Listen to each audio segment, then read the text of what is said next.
Money certainly isn't everything, but it does have an influence on many of the things we do every single day. And if you understand money, life is, for the most part, fairly easy. If you don't understand money, life can get pretty hard. It's a shame, then, that perhaps the most fundamental issue facing people trying to learn about money and how to grow their wealth is just the sheer volume of seemingly conflicting information that's out there. If you've researched ways to become a millionaire, for instance, you've probably been bombarded by thousands of books, millions of blog posts, podcasts, and YouTube videos, all discussing different strategies to achieve that one goal. And in part because of the way that it is sometimes presented, it can seem as if much of the information conflicts with each other. For example, as much as I enjoyed Robert Kiyosaki's book, Rich Dad, Poor Dad, it's on my recommended books list for a reason after all, he does state that if you want to become wealthy and financially secure, working hard and saving will not get you there. We, of course, know that that's not entirely true, as there are many people who have become wealthy and financially secure simply by keeping their means modest and investing wisely over the course of their lives. However, it doesn't mean that Kiyosaki's entirely wrong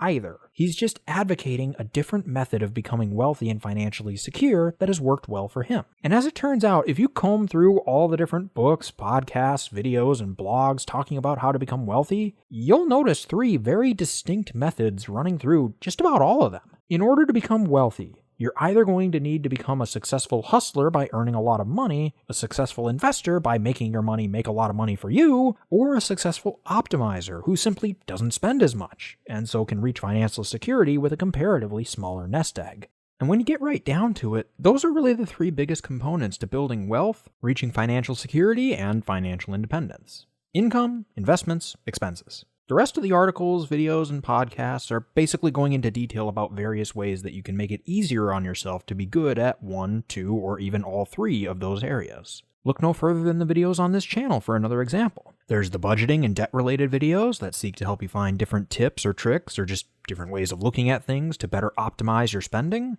There's the investing videos that seek to help you find different investing styles or strategies that fit your goals and your personality, or just stop you from shooting yourself in the foot during times when the market is going down and people are panicking. And then there are the more business-focused side hustle videos that seek to open your eyes up to how much of an impact even a small boost in your income can make to your finances over time, as well as different ideas on how to get started with your own hustle. Then there are the financial independence videos themselves, which seek to establish what we're doing all this planning and work in the other types of videos for, as well as, again, how to make sure that you don't shoot yourself in the foot after crossing that finish line. But that's basically the channel in a nutshell, because that's basically personal finance in a nutshell. The perfect wealth builder will know how to get themselves to optimize their expenses as much as possible without draining their life satisfaction. They'll know how to support themselves in any kind of economic situation and have the confidence to do so. And they'll be savvy when it comes to their investments so that they can succeed in good times and bad. And, of course, they'll know how to properly manage that wealth once they've built it. So with that being said, today we're going to be going over the pros and the cons of these three types of millionaires, based on information provided by Christy Shen's excellent book that I cannot recommend enough,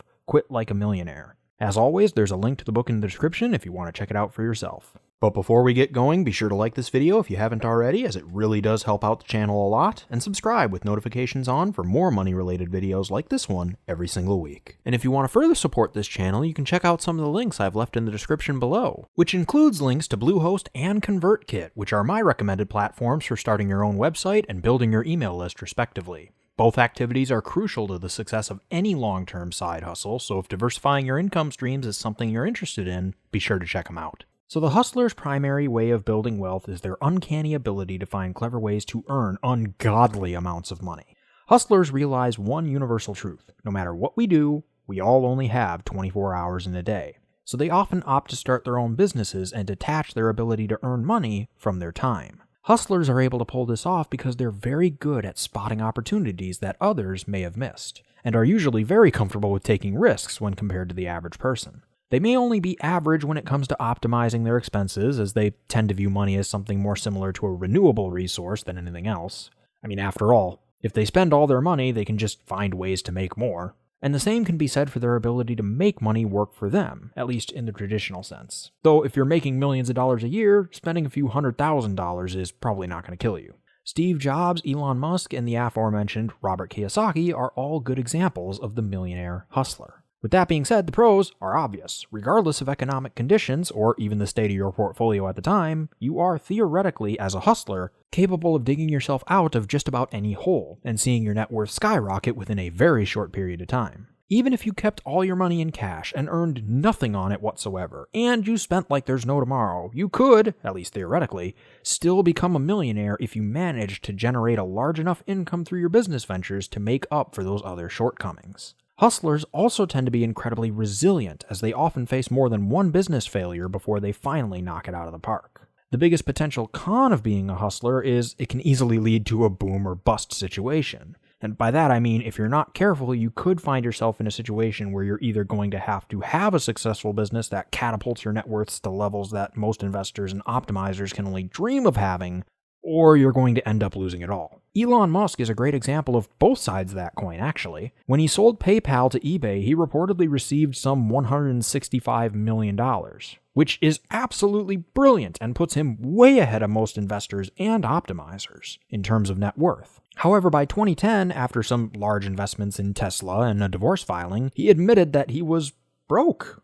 Of course, Tesla has grown quite considerably since then, and Musk's net worth is reportedly over $30 billion today, but not all hustlers are so fortunate, and that's the risk that they often take. The investor's primary way of building wealth is by finding ways to make their money make them more money. This can often be accomplished through an investment vehicle like the stock market, but that isn't always the case. Investors are experts at making their money work for them in a variety of ways. Stocks, bonds, real estate, and peer-to-peer lending are all fairly common options, but you'll also find investors trading in things like baseball cards, memorabilia, and art. Investors, like hustlers, are often very comfortable with taking risks when compared to the average person. After all, when your whole shtick is investing your hard-earned dollars, along with other people's money through the use of leverage in many cases, in things as volatile as stocks or commodities, that kinda comes with the territory. They are also obviously very intelligent when it comes to valuing their investments and predicting how the rest of the investors in the market are likely to behave, based on the data available to them. But an underrated aspect of the successful investor's skill set is their patience.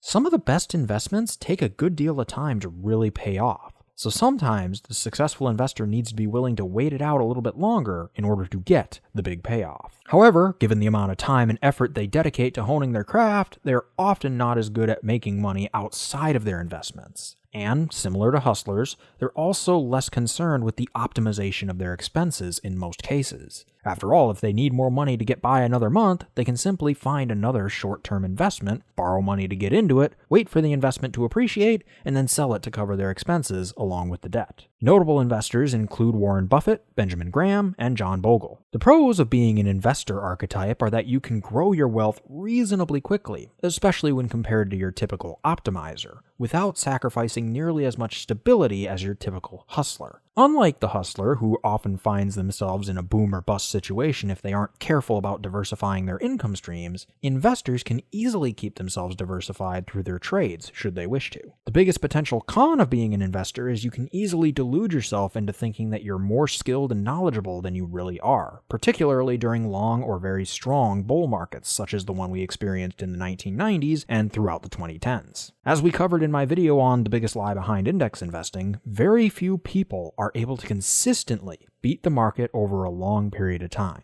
And if you should find yourself in a situation where you're overestimating your ability to generate returns on your money, and especially on other people's money, during a time when the market craters, you could quickly dig yourself into a hole that'll be very difficult to get out of as an investor. The optimizer's primary way of building wealth is their frugality. Optimizers are very good at stretching every dollar as far as they can without sacrificing their happiness. The optimizer usually works your typical 9-to-5 with good, but maybe not insanely great salaries, and for the most part, lives lives that are very similar to everybody else's. The difference is their ability to get the most out of every single dollar that they earn. So the biggest pro to being an optimizer is that they're usually the only ones with a truly reproducible formula for wealth. Think about a hustler like Steve Jobs. The iPhone was obviously very successful, but you likely couldn't experience the same level of financial success that Jobs did by following his lead because, well, Apple already exists. Now sure, there are some lessons to be learned from him, some general themes that can be pulled from his autobiography and applied to whatever business venture we want to pursue as a hustler, but that's far from a step-by-step reproducible formula. The same can be said about the investor. Think about Warren Buffett.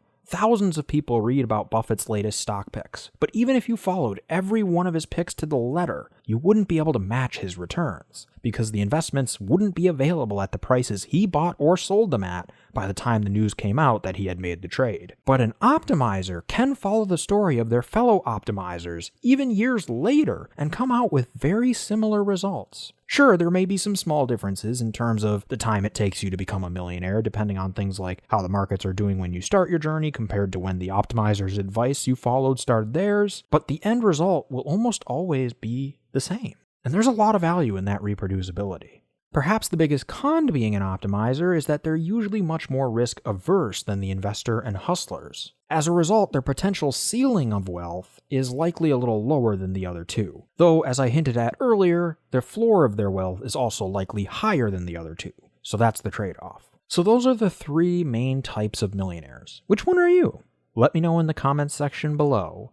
But that'll do it for me today. Once again, if you enjoyed this video, be sure to smash that like button if you haven't already, subscribe, and hit that bell next to my name so you'll be notified of all my future uploads. I generally upload every single Monday, and if you have a friend that would be interested in this kind of content, be sure to share it with them. Let's really get this information out there and start our own financial revolution.